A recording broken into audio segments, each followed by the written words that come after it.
안녕하세요. PP 채널입니다. 사람이 범죄하는 이유는 여러 가지이지만 가장 큰 이유 중에 하나는 절제하지 못하는 탐심, 욕심 때문입니다. 돈이든 쾌락이든 명예든 자기가 원하는 것을 얻고자 또 그것을 제1 우선순위로 여겨 이를 채우기 위해 악한 행위를 함으로 범죄를 하게 돼요. 그리고 또 다른 큰 이유 중에 하나는 내 안에서 일어나는 악한 감정, 화를 절제하지 못해서입니다. 뉴스를 보면 매일같이 누가 누구를 때리고 죽이고 속이고 빼앗고 범하고 이런 범죄에 대한 이야기가 끊임없이 나오는데 이런 모든 범죄 행위는 대부분 자기 탐욕을 채우기 위해 그리고 상대방에 대한 악한 감정을 절제하지 못해서 일어나요. 이 두 가지가 우리 인간이 죄를 범하는 가장 큰 이유들입니다. 사탄은 이 두 가지를 틈타 이용하는 걸 좋아해요. 이런 욕심과 악한 감정을 가지고 있는 사람들에게 가서 틈타 기름을 끼얹어 범죄하게 만듭니다. 우리 인간은 죄로 인해 타락되어서 누구나 다 악한 생각을 할 수도 있어요. 생각으로는. 하지만 그게 다 행동으로 드러나는 건 아니잖아요. 대부분은 다 생각으로만 그칩니다. 그런데 사탄은 그렇게 그치는 것을 원치 않습니다. 그래서 그런 마음이 있는 악한 감정이 있는 사람들에게 가서 행동을 부추기고 그러므로 범죄하게 만듭니다. 이게 바로 사탄이 우리를 범죄하게 만드는 방법이에요. 그렇게 성경에서는 이러한 사탄의 악한 계교를 알고 우리 안에서 일어나는 탐심과 악한 감정, 화를 절제하고 다스리라고 말합니다. 먼저 성경에서는 탐심을 가리켜 하나님을 대적하는 우상숭배라 말하며 철저히 경계시킵니다. 골로새서 3장 5절 말씀 읽어드릴게요. 그러므로 땅에 있는 지체를 죽이라. 곧 음란과 부정과 사욕과 정욕과 탐심이니 탐심은 우상숭배니라. 음란, 사욕, 정욕 등 죄성으로 인해 인간이 가지게 된 악한 것들을 여러 가지로 나열해 말하지만 사실 이 모든 것들은 다 탐심에서부터 비롯되는 거예요. 즉 탐심이 인간을 죄를 짓게 하는 근본적인 이유인 겁니다. 사탄은 이 탐심을 자극해 죄를 더 짓게 만듭니다. 자기 욕구를 탐욕을 최고의 가치로 여기게 만들어 이걸 위해 살아가게 만들어요. 여기에 미혹되잖아요? 그러면은 이제 그 어떤 행위도 서슴지 않고 하게 됩니다. 자기 탐심을 위해 각종 죄를 짓는 것도 서슴지 않고 살인까지도 하게 됩니다. 사탄이 우리 안에 있는 탐심을 이용해 죄에 빠지게 만들면 이렇게 되는 거예요. 그렇기에 성경은 이러한 사탄의 악한 계교를 알고 하나님보다 내 욕심을 세상의 것을 더 탐하고 사랑하게 만들므로 죄를 짓게 하는 탐심을 철저히 경계시키는 것입니다. 그 다음 두 번째, 성경에서는 죄를 짓지 않기 위해 내 안에서 일어나는 악한 감정과 화를 절제하고 잘 다스리라고 말합니다. 창세기 4장을 보면 가인과 아벨 이야기가 나오는데 하나님께서 가인의 제사는 받아주지 않으시고 아벨의 제사만 받아주시자 가인이 화가 났어요. 이를 보시고 하나님께서는 가인에게 이렇게 말씀하십니다. 창세기 4장 6절에서 7절 말씀 읽어드릴게요.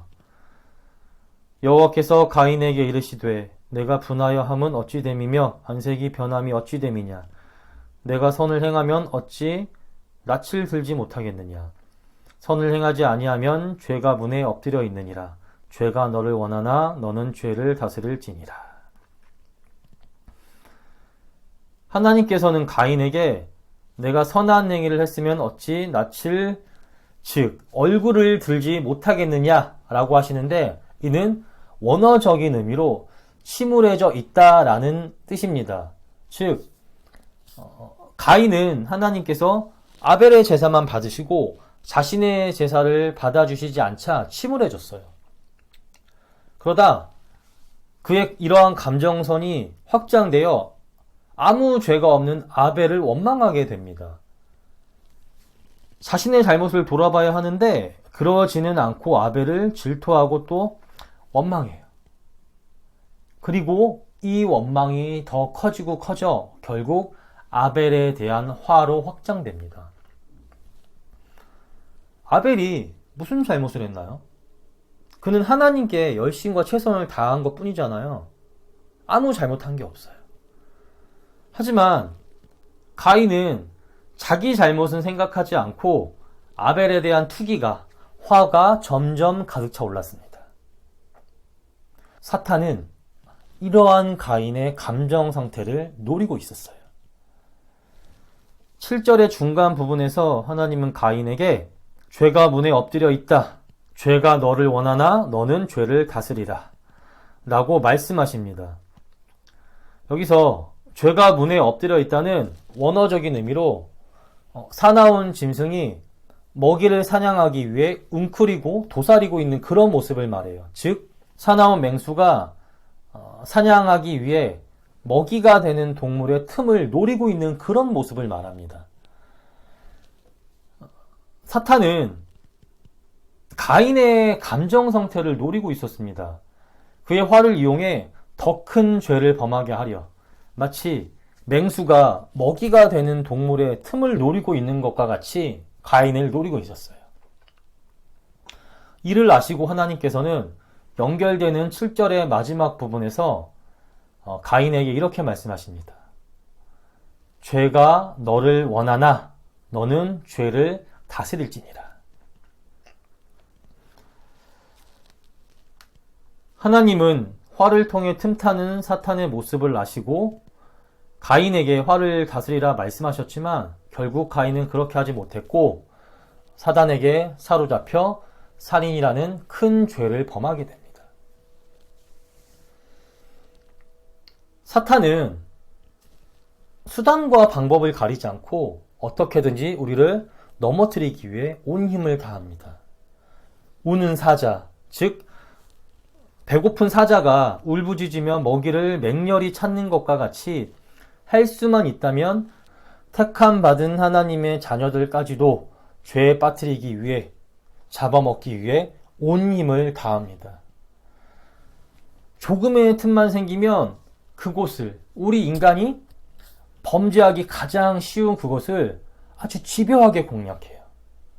끝까지 공략합니다. 한두 번 실패했다고 그치는 것이 아니라 될 때까지 평생 동안 해요. 그렇기에 우리는 죄와의 싸움에서 승리하기 위해서는 절대 틈을 주면 안 됩니다.